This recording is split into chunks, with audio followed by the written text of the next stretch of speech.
সবার বায়না আজ নাকি খাবে মটন, তাও আবার আমার হাতে রান্না করা। তো বন্ধুরা, গুড ইভিনিং, কেমন আছো?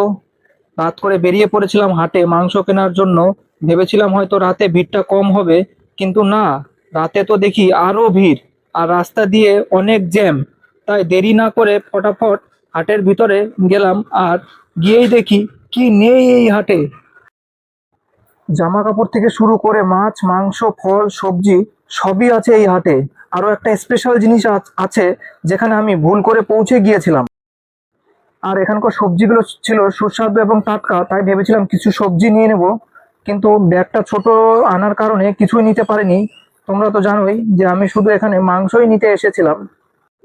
এদিকে আমি ঘুরতে ঘুরতে মাংসের বাজারে না গিয়ে চুল্লুর বাজারে ঢুকে পড়েছিলাম, তাই তাড়াতাড়ি করে ওখান থেকে বেরিয়ে আসলাম। আর একজনের কাছ থেকে জিজ্ঞেস করতেই বলল সামনে, তাই একটু এগোতেই দেখি সামনে মাংসের দোকান। আর এই হাটটা হলো রায়গঞ্জের বারোদুয়ারিতে। সপ্তাহে একদিন হওয়াতে এতটা ভিড় হয় যে তোমাদের ধারণার বাইরে।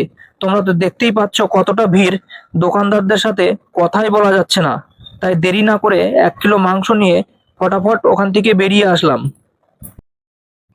এদিকে আমি মাংস এনেছি, কারো পছন্দ হয়নি, নতুন করে আবার কাটা শুরু করে দিয়েছে। আর ওইদিকে আমিও কাজে লেগে পড়েছিলাম, কারণ রান্না তো আমাকেই করতে হবে। আর সবাই সবাই বলছিল আমার হাতের রান্না নাকি অনেক টেস্টি হয়, তাই আমি তোমাদের ওটা ভিডিওর শেষেই দেখাবো। এদিকে মাটির উনুনের রান্না কষ্ট একটু হলে পরেও স্বাদ কিন্তু দ্বিগুণ করে দেয়। তোমরা যে যে খেয়েছো সব।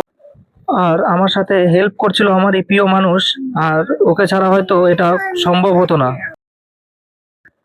তোমরা হয়তো দেখতেই পাচ্ছ কত সুন্দর হয়েছে, আর না খেলে হয়তো বুঝতেও পারবে না।